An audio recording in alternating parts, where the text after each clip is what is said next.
the beginning, it was pretty overwhelming to see how dismissive and cruel the Western conventional healthcare system is, as doctors just kind of continually told me they didn't know what was going on. They couldn't help me understand what was going on.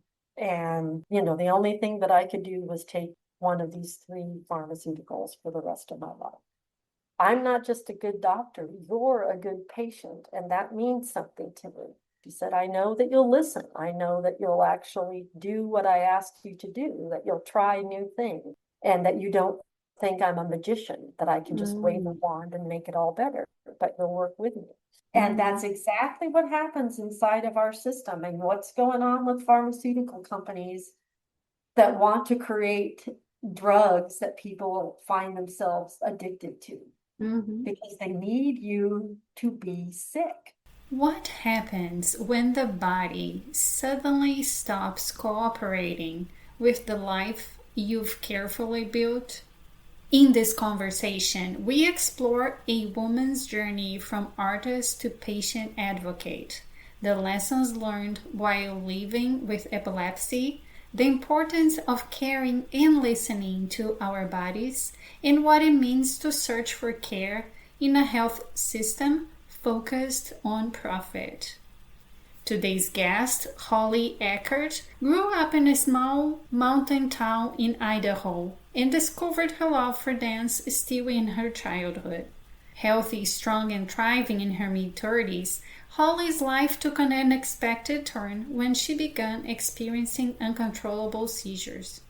Epilepsy quickly disrupted everything she thought she knew about her body, her future, and the healthcare system she depended on for answers. What followed was not only a search for healing, but also a deep investigation into the strengths and shortcomings of modern medicine in the United States. Determined to share what she learned, Holly transformed her experience into a powerful memoir, Seized: Searching for Health in the United States. This was one of the most beautiful conversations I had so far in 3 years of podcasting. So take a listen and enjoy.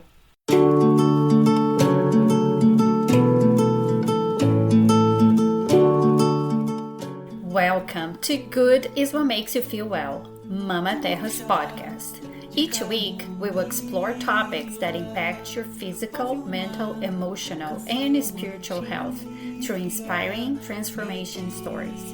Here, you will find practical guidance and actionable strategies to apply in your daily life. I'm your host, Ana Rezende, author, health coach, and speaker.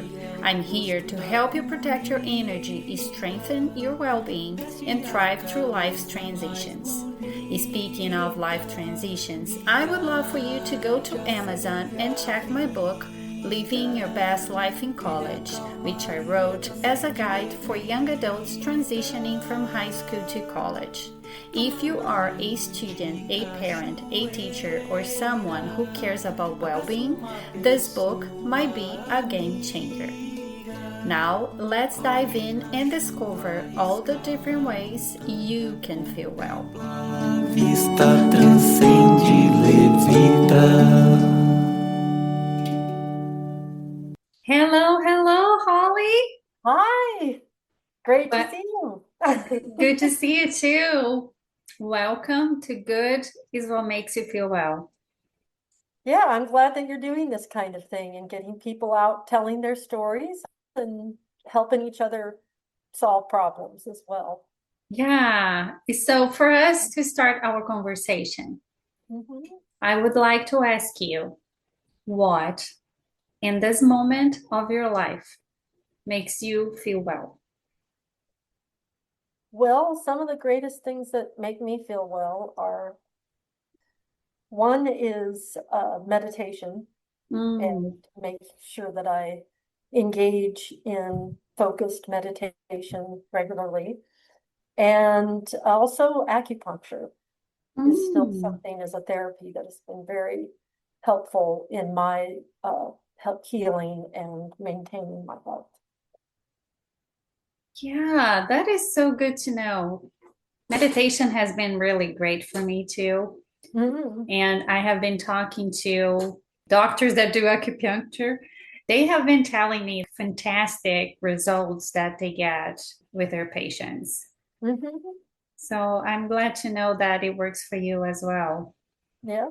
So tell me your journey of wellness because I know you have a pretty rich story of navigating disease and the healthcare system. So tell us all about it. Well, that's a lot to tell, but the main overview of the story was had dedicated my life to the art of dance from the time I was about 10.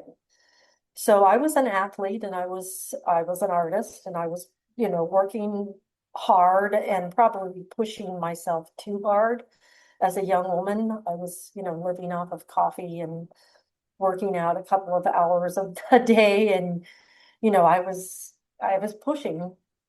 And at age 34, I started having uncontrollable epileptic seizures. So life really turned upside down. Everything kind of cracked open.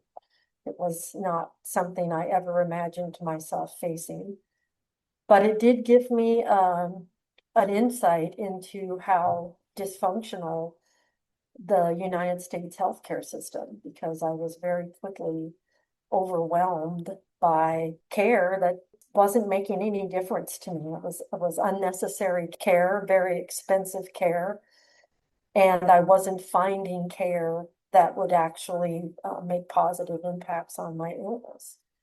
So it was a hard situation, but it did show me a lot, both about myself and about the United States healthcare system and how disease works and how a person rediscovers and recultivates their health and wellness inside a dysfunctional system, but how that can still happen inside the United States because there are so many great healthcare providers in spaces like acupuncture and massage and some of these other spaces that do provide care of value that is substantive and has a very big impact on people's wellness.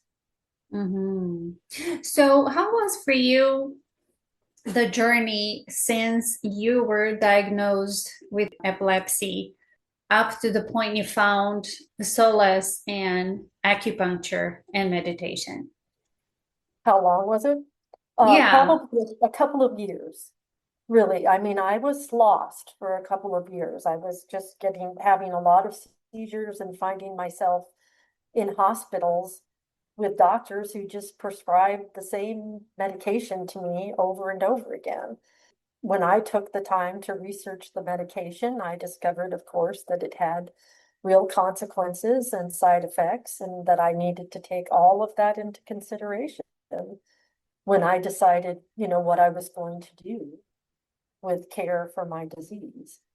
And Mm. in the end, I turned away from a lot of that and walked, started exploring some of these other spaces just because people had recommended that I do so. I had friends that said, these are some good therapies and they have been around forever. So they're, like acupuncture has been being used for thousands, Mm. hundreds of years. Mhm. And it certainly has been, it wouldn't be still used if it hadn't been effective. So go explore it. And when I Mhm. went into some of these other places, I really received real care. And really loving people provided informed and engaged care. And that was nice to have as well. Mhm. So it was the beginning, it was pretty overwhelming to see how dismissive and cruel the Western conventional healthcare system is, as doctors just kind of continually told me they didn't know what was going on. They couldn't help me understand what was going on. And, the only thing that I could do was take one of these three pharmaceuticals for the rest of my life. And that was their response. And it took Mhm. a couple of years before I actually discovered another doctor with a different perspective. And the way that that happened was that I was actually just browsing in a bookstore in Seattle where I lived, and I ran across a book by a doctor in California who had written a book about a different way of looking at seizures and epilepsy. So I read it, it was interesting, and I decided I'd call her. I didn't expect her to pick up the phone, but she did. Wow. And she was interviewed me for a little while, and she said, I can tell that you're a good patient, Holly. I'm not just a good doctor, you're a good patient, and that means something to me. And I said, what does it mean to you? She said, I know that you'll listen. I know that you'll actually do what I asked you to do, that you'll try new things, that you'll follow through, and that you don't think I'm a magician, that I can just wave a Mm. wand and make it all better, but you'll work with me. And then she said, if you pay half the cost of my airfare, I will fly up to Seattle and sit with you for a couple hours and just explain illness and disease with you and look at your situation directly. Sure, yeah. So she did. So she flew to Wow. Seattle and we sat outside, on our picnic table, and she just gave me an overview of how disease works. She said, stop looking for your single cause. Stop it, Holly. It doesn't exist. She said, what's going on is you're a woman that has lived through a lot in her life. And the way that disease works, it's an accumulative process. She said, you had an abusive childhood. Your brain probably didn't, start off well. Then you went into dance. There was a lot of stress. There was a lot of stress, and that added on to the stress of your life. Then you were just drinking coffee for a while. That's another stress. She said, you just keep adding more stress into your life. And at a certain point, your system breaks. And why wouldn't it? So she said it broke. And that's what the seizure is. She said the seizure is your body mind's effort to reestablish balance. It's not something that you should hate. It's the effort to try to make things better. It's like a sneeze, she said. And that Mm-hmm. made all the sense in the world. I really needed to understand that. And with just that, like, okay, I get it. All right, I understand now. I understand better why and how this is working. I stopped having so many seizures. I just didn't carry the kind of stress with me around their unknowns. And I felt more at a good partnership with it, with my illness, Mm. more in partnership, not in adversary mode, which was a huge shift for me. If you wanted to know, one of the largest healing moments in my process was when I walked away from that kind of relationship with my illness. And it was huge. I mean, up until that time, every doctor I talked to, everybody, oh, it's, you're going to fight this thing, you're going to kill it, it's your adversary, it's a horrible, horrible force inside of you. And then one day I was just on a walk and I was started saying those kinds of things. Oh, I'm going to get you. I'm going to fight you down to the end. And then I just all of a sudden went, what? This is you, Holly. Your illness is in you. It's you. So are you going to kill you? Is that really the kind of relationship you want with that force within you? And I said, no, I don't want that force. So let's make a different force. Let's be friends. And I thought, well, what will we do together? How will we relate to each other? And I was on a walk. So I said, let's walk. Let's walk together. So I took her hand. I called her the wind, and we started walking together at that point. And she was a friend. She was somebody that walked with me, not against me. And literally within a few days, my seizure activity had dropped quite remarkably. So that was a big turning point, was just to start having that different kind of perspective on, what was happening within me and how I would relate to it. And then when I met this other doctor, which happened soon after that, again, my seizures went down. So I went from having 20, 25 seizures a week to having literally a couple a month. It was like, yeah, this doesn't have to Incredible. be. Yeah, it was incredible. So, Yeah. So this mindset shift is everything, right? mhm, Because the illness was your body is mhm. screaming for help. Please, Yeah, please pay please pay attention. I'm attention. breaking down. Yeah. I'm breaking. Yeah. Exactly.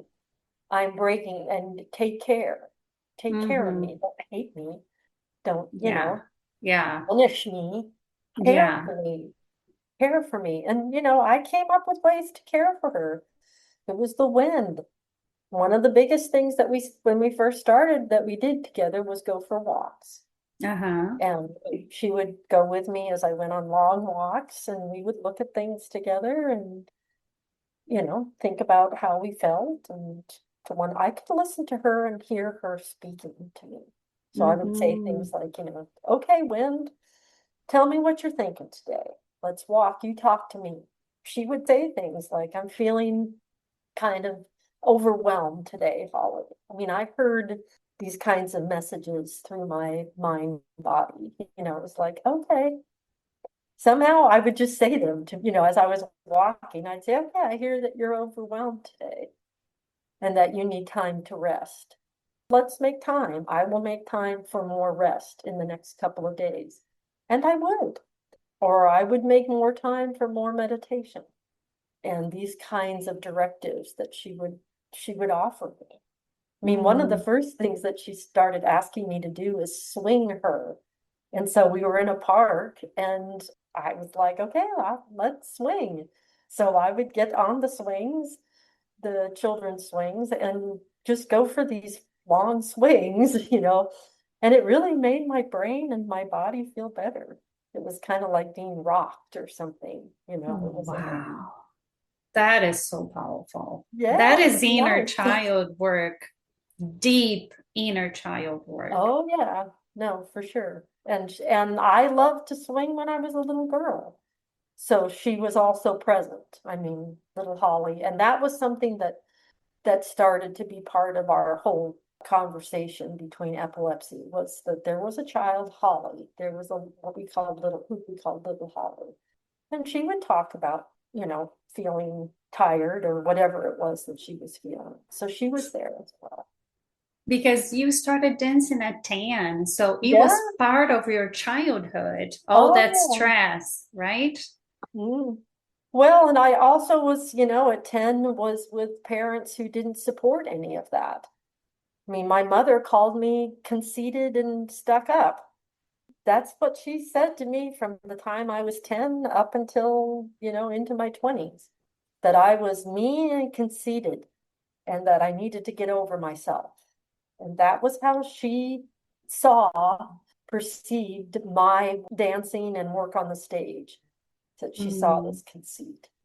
And she started saying that kind of crap to me when I was a little girl. She'd take me aside and tell me that I needed to get over myself and slap me across the face. Oh, And man. that these were the kinds of experiences I had as a little girl. My father also just would tell me that I was a prima donna, and he would also beat us if he got angry at us. So we were hit a lot by our parents. And that it leaves its mark.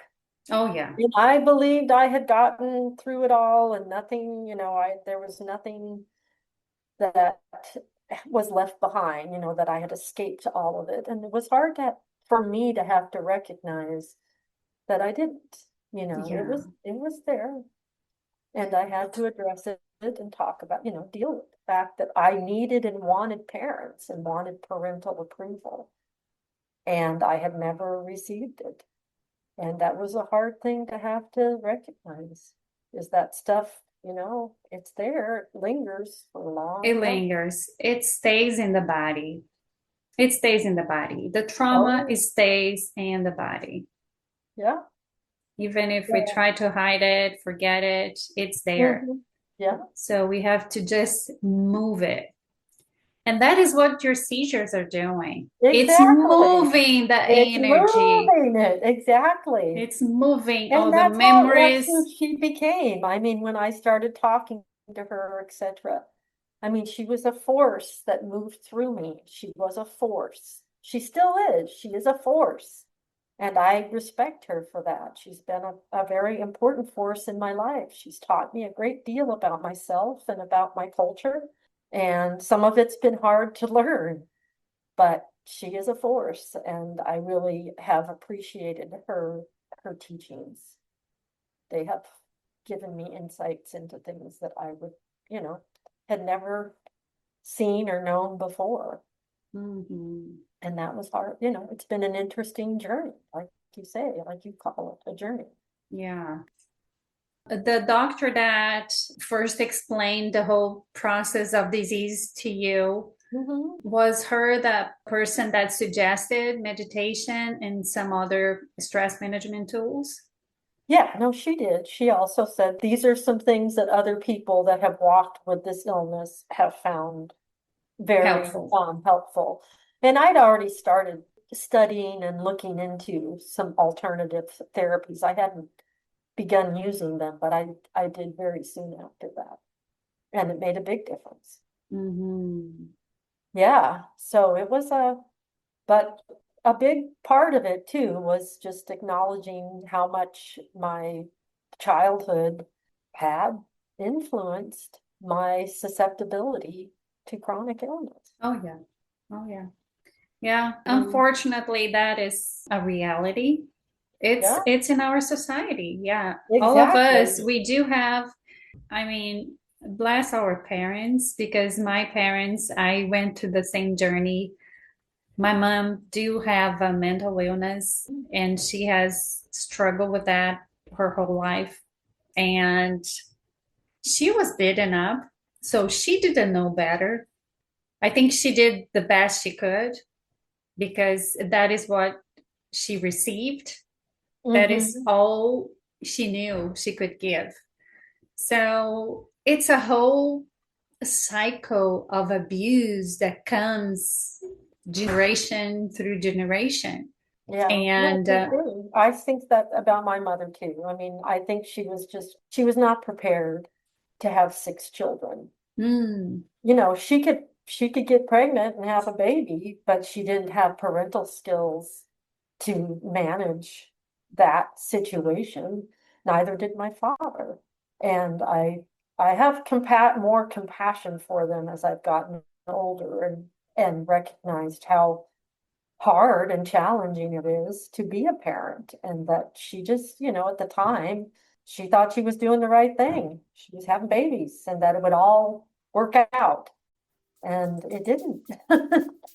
I mean, we were in some pretty traumatic situations.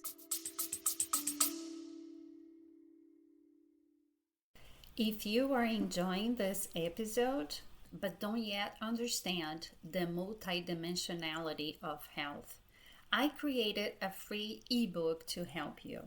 It's a simple yet insightful few-page book you can read in less than 10 minutes. The ebook link is in the show notes. Now, back to the episode. Yeah, what I think the beauty of this process is once we realize all the things that we are missing and craving from our childhood, we can give ourselves now. So it gave me goosebumps when you told me you went swinging. No, and I did. I became my little Holly's mom, Hmm. her mommy. I mean, that Yeah. was a hard thing for me to navigate. And I had a counselor. The other doctor that was very important in my process of healing was I started seeing a counselor. And she helped me, you know, better define my relationship to my parents in the situation of the disease. Because neither one of my parents called, asked about it. I mean, my mother's only response to my disease, you know, it was a very serious chronic illness, is that she sent me a couple of months into it when she heard about it. She sent me a get well card. That was it. Hope you feel better soon. Wow. You know, be careful with your conceit. Bye bye. Wow. Yeah. She never talked about it. She never inquired about it. She didn't come to visit. She lived all of 45 minutes away, and she Oh, never came to visit. And I had to really confront the fact that she was that self-involved and incapable of, she is a narcissist and she can't reach beyond the parameters of her own experience. And unfortunate for her, to be yeah, honest. Think yeah, about the kind of life that she have led. What do you do with yourself, Mom? Where do you go? What do you learn? What do who are you yeah, beyond the fact that you have six grown children? yeah. Well, six grown children that all have their own problems, and then we do. Each one of us carries the weight of our childhood in their own special way. And that's how it works. There That's is how no, it works, exactly. yeah, In some ways, when my mother and I first started confronting one another around this, it just seemed impossible that somebody could be that ignorant of things like Freud and, the impact of childhood trauma. But my mother, she didn't look at it. She couldn't look at it. yeah. So, Yeah, of course, we learn through pain, and it's unfortunate, but at least we do learn and we do mhm, grow yes, and we exactly. can break the And we cycle. can break cycles, exactly. Yeah. Yeah, So for now sure. it stops on you, and hopefully your siblings are going through the same process and breaking the cycle too, Oh, because yeah. this is what's important, and this is what causes generational change Oh, yeah. because No, and we yeah, now yeah. know better. Mm-hmm. So we'll do different with our kids and grandkids, Absolutely. and we'll leave Absolutely. a better place. Yeah, I mean, I have a little brother who got the majority of the abuse from my father because my father felt kind of validated to beat him because he was a boy. So I was his older sister, and I literally pulled my father off of my brother at times and told him I was going to call the police, and that kind of intervention Oh, when my father would, attack him. And my brother, came forward to me very early in life and thanked me and was really, he was always an outgoing man, but he had to go through this same cycle of frustration with his parents and deal with it and get through it. And he has. He's now a really successful father and is a loving, thoughtful, intelligent man with a college education. And but it took both of us helping one another through times in our adulthood to manage it. And he was there by my side in through the epilepsy. And that meant a great deal to me to have my brother there, yeah, by my side in that sense and checking in and interested and loving. yeah, yeah. Well, we do need a support system, and he It was was a that for huge, it you. was a huge, again, that was probably one of, when people say, what did you need the most when you first got sick? I would say things like loving people around me, loving support. I really needed that more than I needed a doctor telling me I should take this or this pharmaceutical. I needed, people to help me recognize that inside this experience, there was also some beautiful experience, that it's not going to all be horrible, Hmm. that there's things to learn and to grow from and to cultivate even. And I Absolutely. did, and it was fascinating to watch how your own relationship to the experience had so much to do with how your body mind responds, how your body responds. Absolutely. So, yeah. And then loving and supporting people was part of the nourishment that your body was craving. Oh, Of yeah. course, there was nourishment from food if you lived Mm-hmm. years in coffee, but also Oh, absolutely. love, right? Mind, body, spirit, Is all yeah, of it. Yeah. exactly. And Yeah, it, exactly. it all of it played a large role in overwhelming the disease. I mean, I still walk with epilepsy. I can still have a seizure. It doesn't happen very often, and I know the disease so well that I read it. I'm able to care for it at a level that is very intimate. And Mm-hmm. I'll say, oh, I'm feeling kind of shaky today or something like that. And it's a sensation inside of my own body mind that's telling me, you're susceptible, be careful. Mm-hmm. And on the it's right there. Yeah. So the other part of it is that you start to, I heard this said just recently by a doctor I actually do appreciate. And he said, health is a continuum. Health is something that you're always caring for. You don't Mm-hmm. arrive at health. Health is constantly shifting and changing, and you have to be able to continue to adjust yourself to what is going on inside the situation that you're in. Yeah. Mm-hmm. Your body mind will shift and change and Yeah. all of it. So unfortunately, I think in our culture, in our dysfunctional healthcare system, we do still treat health as something that somebody arrives at because people can't just go see a doctor regularly and get to know themselves and their situation and, have somebody that's working with them continually. I mean, if we had a universal healthcare system, everybody would have a doctor that they could go to regularly. And the doctor would know them as well as they know the doctor, which was also this other really good doctor's point when she came to visit me. She's like, Holly, I get to know you and you'll be honest with me. And that makes me capable of providing you the kind of care that I want to provide. And Wow. she's great. And that, it really made a lot of sense that she herself is not benefiting the for-profit system of healthcare in the United States. She was trying to structure things differently so she could have different kinds of relationships with her patients. Mm-hmm. And we did. We formed a nice relationship. Yeah, it looks like she provided the kind of service that we are looking forward in the future. Yep. The change you advocate for the health system. Mm-hmm. Yes, absolutely. Yeah, I mean, we have a very dysfunctional healthcare system because it's based on profit.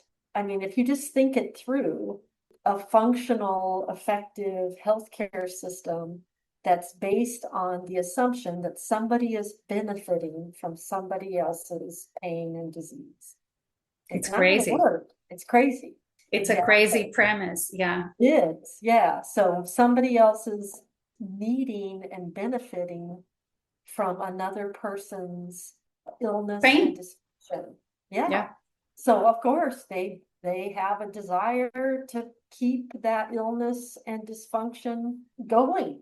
And Mm-hmm. that's exactly what happens inside of our system and what's going on with pharmaceutical companies that want to create drugs that people find themselves addicted to Mm-hmm. because they need you to be sick. Yes. And The all the side yeah, effects will need yes, another drug exactly. that will Exactly. give another side effect that will need another drug. Another It's a drug. cycle that never ends. Yep. And doctors and hospitals are also in some of those places where they can't, there is a need to have people ill. And it creates a really dysfunctional, awkward system. Mm-hmm. And I hope that, this country can begin to recognize how many people are hurt by it, because there are a lot of people that are hurt by the system itself. Mm-hmm. The system is generating their illness. Yeah. And And that's now, wrong. I mean, yeah, that's oh wrong. yes. Oh yes. Yeah, And morally and functionally and all of it. Yeah. yeah. So I see now the problem is kind of coming to the surface more often because of the differences that people are finding, especially in the food industry, in between Europe and the United States. because of the difference in the healthcare system, right? So Yeah. in Europe, they have a public healthcare system. So the government is actually paying the bills for the Oh, I care. know. Yes, So they have exactly. different restrictions, laws, and Mhm. regulations for the food industry because they Absolutely. know what's causing the sickness, Mhm. right? And they want the sickness eliminated. Yes. They And don't that is the want big difference. the sickness to be regenerated.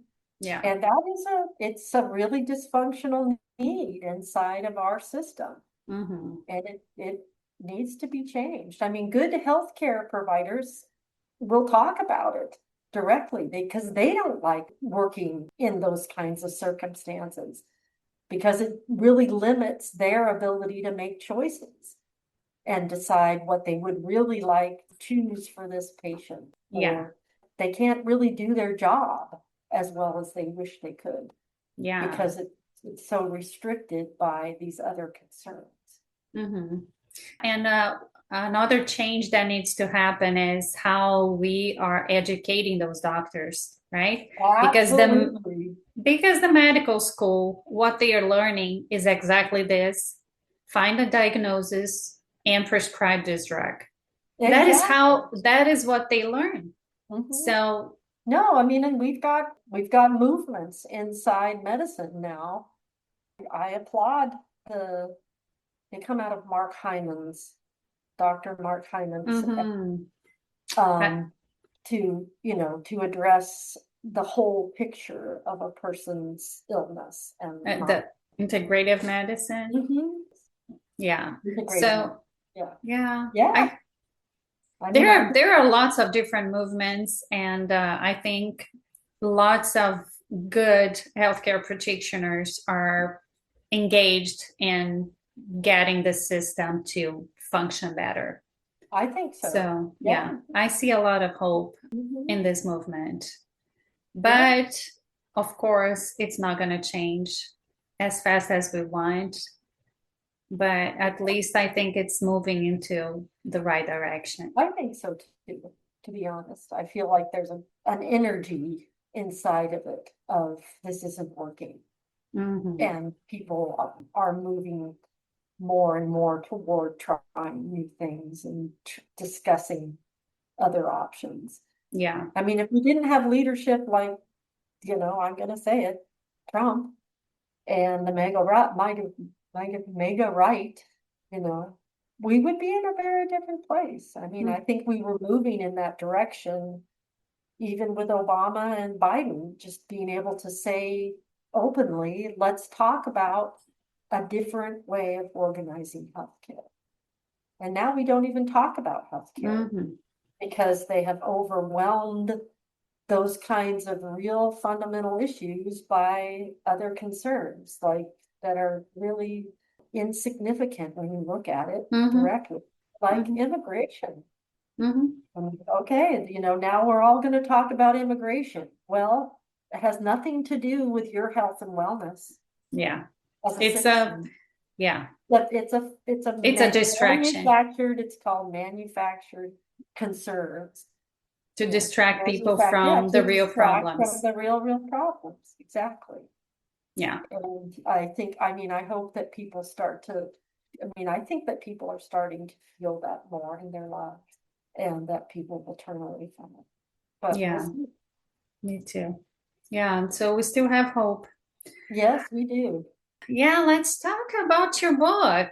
Yeah, So for sure. you wrote a book telling the whole story and all the struggles you had in the healthcare system. Yeah, and also all the successes I had and found working with really talented physicians and therapists and all sorts of different people. I mean, Hmm. acupuncturists and massage therapists, and those people played a very large role in my Hmm. healing. And unfortunately, I think a lot of people in the United States who are ill don't get access to that kind of therapy. And if I hadn't had a loving husband by my side throughout the whole thing, I wouldn't have followed through and really pushed to go and make those things a part of my regular routines, and they play a Mm, very large role.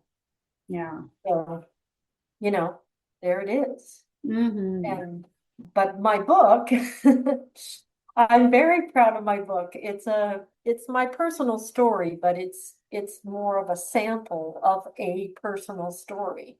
There's Mm-hmm. many people out there walking in these kinds of situations. Mm-hmm. And what I did was I tried to be creative with my presentation, just like I am on stage and have been with my dancing and all the other things that I've done creatively. And so I decided that I would tell it in the first person and in the present tense. So people are actually walking through the process With of you. yes, of my healing. So they feel healing. They actually walk through the experience of a seizure and Mm. how disorienting it is, and illness can be very overwhelming and disorienting, but you do take these small incremental steps through the process of healing. And if Yeah. you stick to it, you're going to see some pretty interesting and sometimes amazing accomplishments.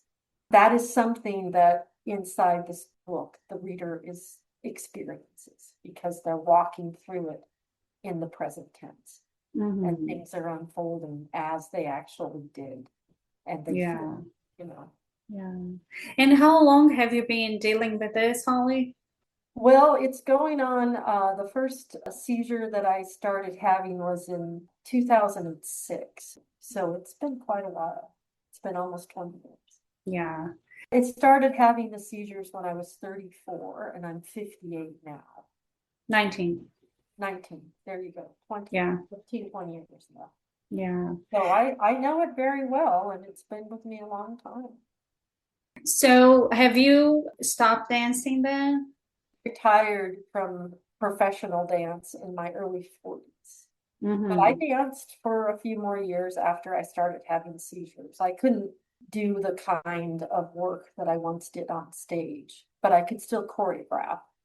So I was making dances and making large shows because I loved the process and I loved the medium.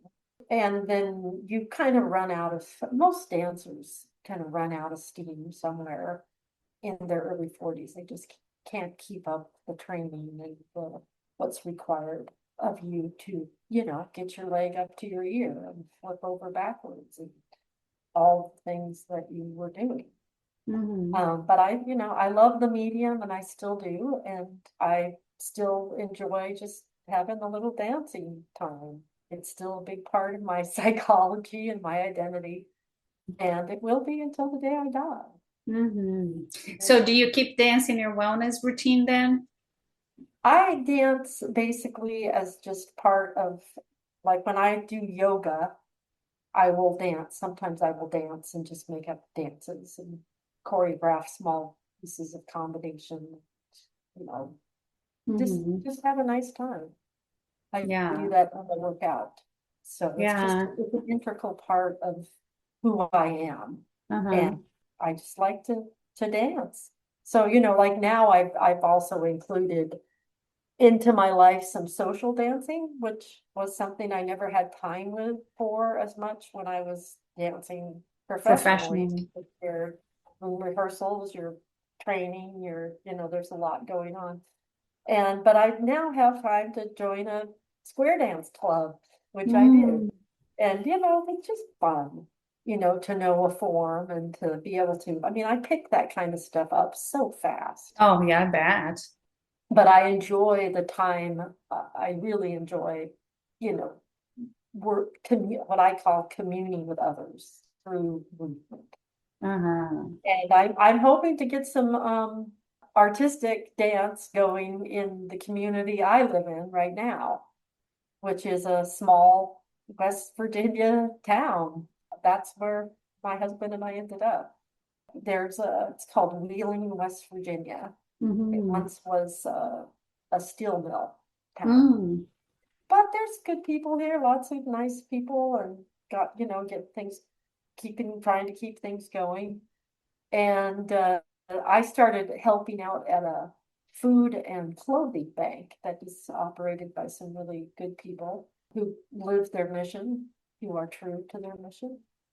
And they actually have a facility that also runs a gym, Mm. and they keep it open for kids. It's a place for people, mostly kids and adults sometimes, just to relax and to decompress. Hmm.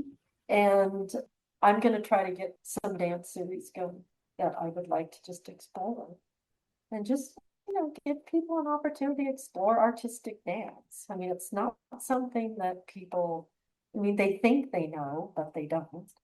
Yeah. And when they get an opportunity to just say, could you make a dance with the gesture of a hand opening? That kind of seems overwhelming, but they could. And it could be really beautiful and it could be nice to be a part of. Yeah. Yeah, I'm gonna try to get it going and they're interested and we'll, where it can go. Call the class Everybody Dances. Mm. The I love it. concept, the concept is that everybody and everybody has potential to explore dance, just like they would Hmm. painting or Yeah. music.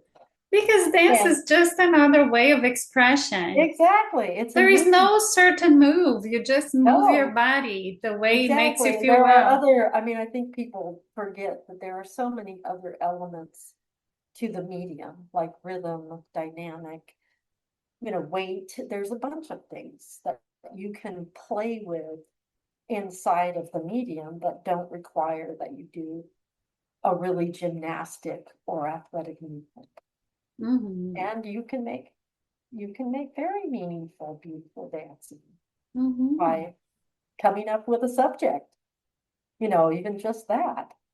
Yeah. People forget that that's something that dancers, good choreographers do. It doesn't have to always be about really athletic movement.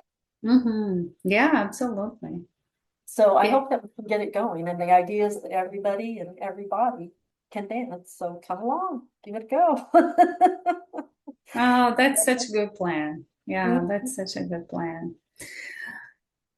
Is there anything else that you would like to mention that I did not ask? Not really. Don't lose hope. Keep trying. And there have certainly been times in my process when I wanted to throw up my hands and just say, I don't have anything left. But, once you sit down and meditate for 10 minutes and say a prayer or whatever it is your routine ritual is, you can find regenerated hope and keep going and find some really beautiful spaces of self-development and discovery. And, illness is not all horrible.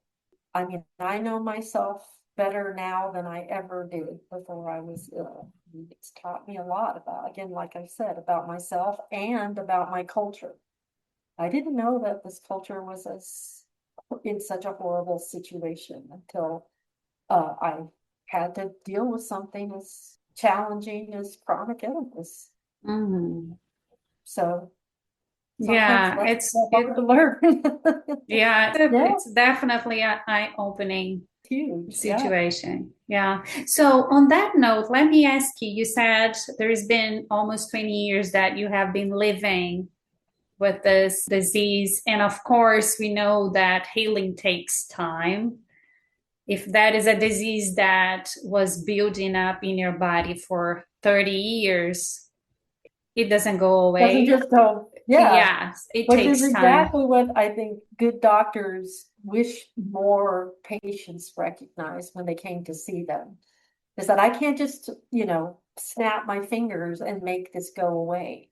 You're gonna have to go through a process.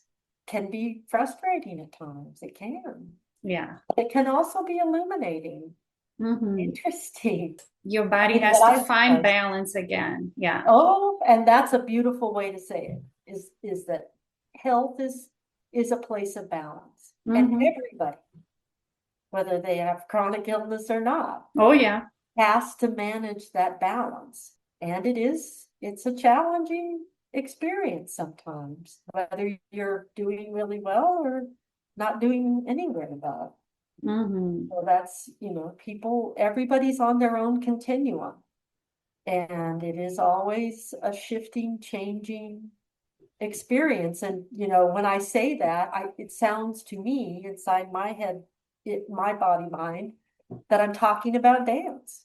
Mm-hmm. I mean, that's one of the foundational lessons of becoming a great dancer. It doesn't ever stop. You're never still. You got to keep moving, moving, and keep feeling the weight shifting. I can't tell you how many great dance teachers called out to me when I was learning. Keep the moving, keep it moving, Holly. Keep things flowing. Keep the flow. Don't stop. It's a huge part of learning the form. Yeah. Yeah. Yeah. So, do you now recognize your triggers? Oh, yeah. My biggest trigger right now in my life is, and they change too. I mean, the first biggest trigger was estrogen. Mm. And so menopause was another big step of recovery. The other big trigger, particularly in the last, I don't know, 10 years, 5, is emotional stress. So when I start getting upset about something or angry at something or anything like that, I will almost always have a seizure. So it can be really happy, really sad, really angry, but when I go into the extreme places of emotion, I'm much more susceptible to having a seizure because it kind of is just the bring it down. Mm-hmm. Mm-hmm. Mm-hmm. Can you manage it or you have to let it No, happen? I can manage. No, absolutely. If I can grab hold of the fact that I'm starting to build up and getting into yeah, I basically say I feel shaky. Mm-hmm. So I'm getting angry at something. Oh God damn it. All eyes that, why are they doing that again? And I can feel inside of myself Mm. kind of tremoring, and I can feel things are shifting inside of me. And what's happening is that both hormonally and chemically, but also inside of me nervously in my nervous system, everything needs to go and shake down. Mm-hmm. And that's what happens. It's kind of like going like shaking it off, just like a Mm-hmm. dog does. And that's really what it is. And a couple of good doctors have said that. Usually they're naturopathic doctors or acupuncturists. Yeah. Say, oh yeah, the seizure is the shake off. And it's your rebalancing, your Mm-hmm. body's effort to rebalance. Yes. Yeah. So you Yeah, you bring your nervous system back back to, down, yeah. absolutely, back down to equilibrium. So, and then you were able to do that now. Well, now I can. I can start to feel like I can feel myself building, and then I just go to a corner someplace. I sit on a chair and I go, close your eyes, Holly. In 2, 3, 4, out 2, 3, 4. I try to clear my mind and I basically meditate. And I can just feel inside of myself everything go. And usually it shakes it off. So Amazing. it does the job of shaking it off. Mm-hmm. And so my husband now also can really be a husband and some good friends of mine that know it really well. So they'll see that happening inside of me. They'll see me getting upset or frustrated about something. And they just kind of take me by the shoulder or the hand and they say, okay, let's shake it off. Let's breathe it down. And with that, often Amazing. almost always it just Goes away. away. Yep, Yeah. yep, That is beautiful. Yeah. yeah. Knowing the seizure is something that is, I mean, like again, it's a sneeze. It's your body mind's effort to heal the imbalance. Mm-hmm. It's not the problem. Yeah. There's another imbalance that needs to be rebalanced. Yeah. And And it's the seizure that's trying to make that happen. Just yeah. like when you go, and Yeah. all the snot comes out. It's your body mind knows that that is a response Yeah. that helps heal you. And the other thing that's so interesting that I finally, again, my good doctor explained to me, she's like, Holly, you're somebody who knows patterns really well because of all your work as a dancer. So it's these kinds of responses in our bodies, whether it be sneezing or shaking or whatever it is, to imbalance is something that then we learn. So the next, maybe you did have a seizure when you were looking at the color green. Well, the next time you look at the color green, you have a seizure. And then the next time you look at the color green, you definitely have a seizure. So she said it's very hard to unwind all of that, but just be aware of it and start to recognize what those patterns are inside your life. And for me, it's thinking about my mother and my father. I get frustrated about it. I can feel myself getting more and more overwhelmed by the situation and what it was. And that's, when I have to say, pull back, Holly, pull back, take a deep breath. That was sometimes I say that was a long time ago. It's over now. And there. You were safe now. I say that. I counsel myself. And Yeah. that's things I learned from a counselor. I didn't learn that from a doctor. I learned that from my good counselor. She's like, Holly, you're going to have to find those thinking patterns that also contribute to making the seizure happen. Because you get upset.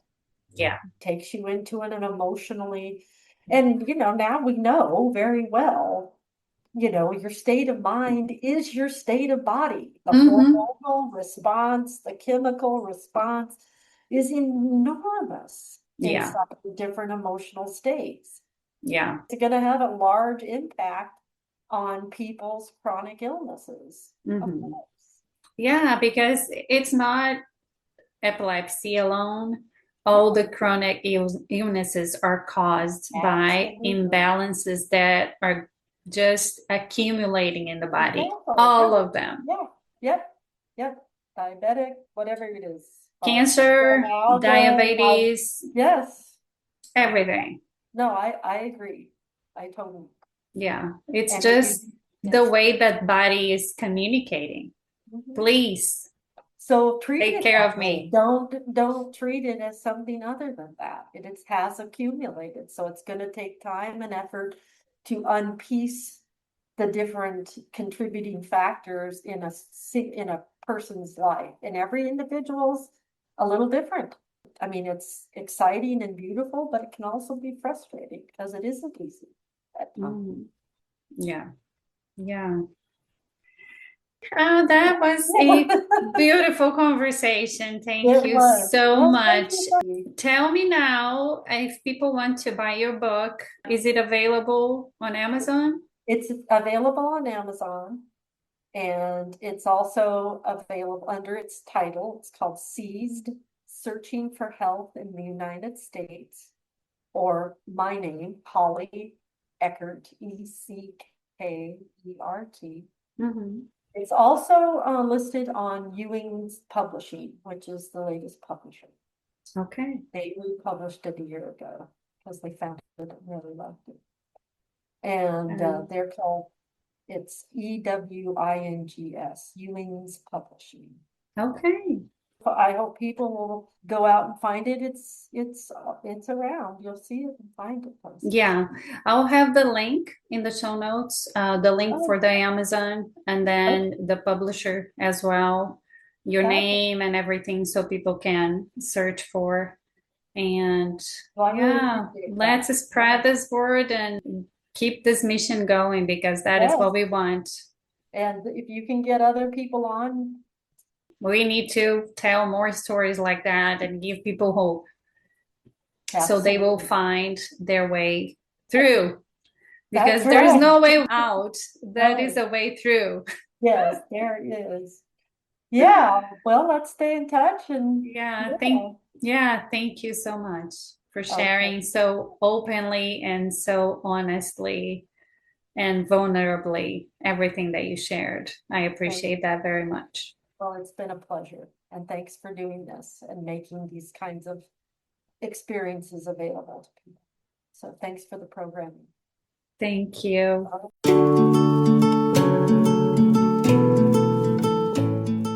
Thank you so much for listening. If you enjoyed this episode, make sure you follow the show.